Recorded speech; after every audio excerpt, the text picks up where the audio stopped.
کیا ہمارے سامنے سیدنا یوسف علیہ السلام کی قرآن مجید میں مثال نہیں ہے؟ کہاں بھائیوں کا حسد اٹھا کے کنویں میں پھینکا. اور اس سے ایک بات واضح ہوتی ہے، یہ ہمیشہ یاد رکھنا کہ ہمیشہ انسان کی ساری چیزیں اس کے منصوبے کے مطابق نہیں ہوتی. وَيَمْكُرُ اللَّهُ وَاللَّهُ خَيْرُ الْمَاكِرِينَ.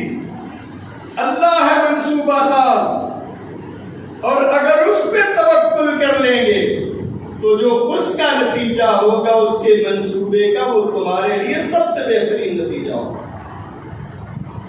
لیکن ہم ڈگمگا جاتے ہیں. سیدنا یوسف علیہ السلام کو بھائیوں نے حسد کی وجہ سے کنویں میں پھینکا. کنویں سے نکال کے غلام بنایا گیا. غلام بنانے کے بعد بازار میں بیچا گیا. بکنے کے بعد برائی کی طرف بلایا گیا. برائی کے سارے ذرائع موجود ہیں، 7 دروازوں کو تالے پڑے ہوئے ہیں. پھر اس کے بعد یہ کیا تھا؟ بہتان تھا، تہمت تھی. پھر بلا کسی جرم کے زندان میں ڈالا گیا. 8 سال،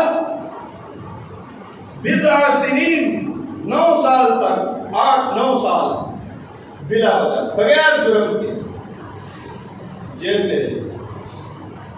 اور پھر جیل سے نکالا گیا تو عزیز مصر کا خاص مشیر مقرر کیا گیا. اور وہ بھائی جنہوں نے حسد کی وجہ سے کنویں میں پھینکا تھا، وہ آپ کے در پہ گلہ لے لیا. کیا تھا؟ انہوں نے اللہ پہ بھروسہ کیا تھا. اللہ پہ بھروسہ کر کے انہوں نے بند کنڈی والے دروازے کی طرف جب دوڑ لگائی تو خدا کی قسم ہے 7 کے 7 دروازے کھل گئے.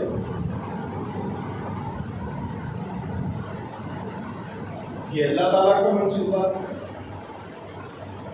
حضرت ابراہیم علیہ السلام کو دہکتی آگ میں پھینکا گیا جو میلوں دور تک پھیلی ہوئی، نکلنے کا کوئی رستہ نہیں تھا. لیکن جب وہ باہر آئے تو مسکراتے ہوئے آئے. کس پہ توکل کیا تھا؟ یہ بھی تو احادیث میں موجود ہے نا. فرشتہ آیا، کہا کہ آپ بجا دوں. پوچھا اللہ کے حکم سے آئے ہو؟